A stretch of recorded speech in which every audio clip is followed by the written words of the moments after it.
So who's left out there? Well, here we go. Kawhi Leonard, obviously, far and away the most significant name there. DeMarcus Cousins, an interesting possibility. Danny Green, championship pedigree. You see some of the other names on the screen. Frank Kaminsky reportedly garnering heavy interest around the league. Austin Rivers, Marcus Morris, and there are others. So let's bring it back here and talk about this a little bit. And Jacoby, I'm going to come to you. The Lakers, we talked about, I remember last week, we're sitting in here. Jalen, a terrific job of bringing up all these names. Well, you know who would look good there? Patrick Beverley, Malcolm Brogdon, Brook Lopez. No go on any of them. Do they have to get Kawhi Leonard to compete this year? No, not with the way that the West is so balanced. The West is really spread out the way it has. There's 7 teams I wouldn't be surprised if they won the Western Conference Finals. And if they do not get Kawhi Leonard, and again, Kawhi Leonard can only play for one of 3 teams basically right now. And listen, if it's not the Lakers, what they do is they build out. You try to bring in Danny Green. That might be tough. But they're going to end up with maybe Boogie Cousins, and then maybe there's other names. You bring Rondo back. You bring JaVale McGee back. You've got LeBron James. Just because he didn't play in the playoffs, everyone forgot. He was 27, 8, and 8 last year. You've got Anthony Davis, arrested, healthy Anthony Davis. You've got 2 of the best 5 or 6 players in the NBA. And some pieces. You do not need Kawhi Leonard to be successful. Do we feel like the Warriors stole D'Angelo Russell out from under the Lakers? That was one of the places that we talked a lot about him possibly going back there.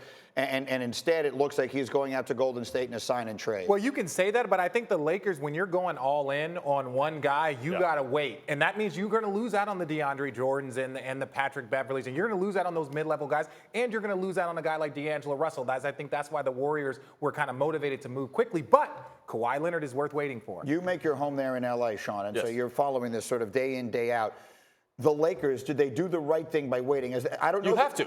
You have to wait. Do you think they were a tad caught off guard? Do you think there were teams in the league a tad caught off guard that by midnight Sunday, 90% of the players everybody wants are already off the board? No, I think everybody kind of knew where people were going. So they're just waiting it out on Kawhi, and that's it. They're waiting it out on Kawhi, and I would agree with your points. Like, look, you got LeBron, you got AD, and it doesn't really matter because if those guys – but that's if those guys are healthy. That's if they don't go down with an injury. That is, and if one of them do, then all of a sudden this whole thing changes. Now, you get Kawhi Leonard into the mix with that. I think that changes that aspect of it because then you're allowed to have interchangeable parts. You can rest guys more freely. Yeah, I don't know if we can pop up those other free agents that are still left. Now, all of a sudden, if they don't get Kawhi, there's still guys. You can go get Morris, who is a very, very good player, and you can now add to your depth. Right, so there's other guys out there that are very, very good, and the Lakers will have cap space. If you look at some of these teams, or look at some of these players, there's very, very good players out there. Who on this list to you, RJ, stands out as if you don't get Kawhi Leonard, that if they get like 2 guys, 2? I would say Danny Green and Marcus Morris. To me, because you get shooting, and you get versatility, and you get defense from those 2 guys. And if you get those 2 guys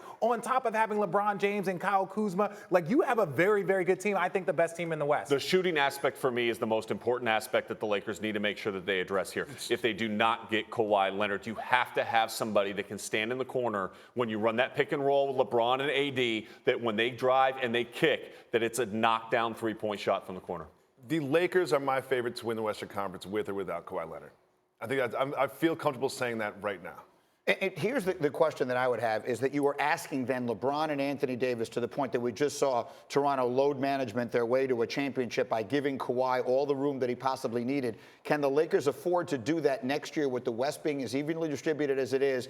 Basically, they're going to need LeBron and AD to carry them every night. Well, again, I think the Lakers, we're going to just throw that last year away. That's part of what happens. Sometimes you get injured. Look at the Warriors. But when I look at their team and the way their team is designed, you have Kyle Kuzma there who can score a bunch of points. You can rest guys. All they need to do really is get in there. LeBron James, when he gets into the postseason, we haven't seen him do it in the Western Conference, but he has been dominant. So the goal is really just to get to the postseason, which I believe they will. And then after that, you're going to have a rested group around LeBron James. You know, it's just remarkable to me because we were here on Friday and we were talking about, well, if the Lakers don't get Kawhi, they will get this guy, that guy, and this guy. All those guys are gone.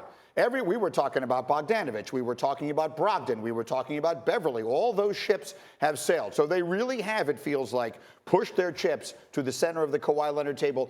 Push comes to shove. Do they think they're getting him? I believe that they are in the driver's seat. Right? I think it's theirs to lose. That's what they believe. All right, so that's I think Kawhi should take his time and be patient about it. Thursday. He doesn't need to rush. Thank you for watching ESPN on YouTube. For more sports and analysis, download the ESPN app, and for live streaming sports and premium content, subscribe to ESPN Plus.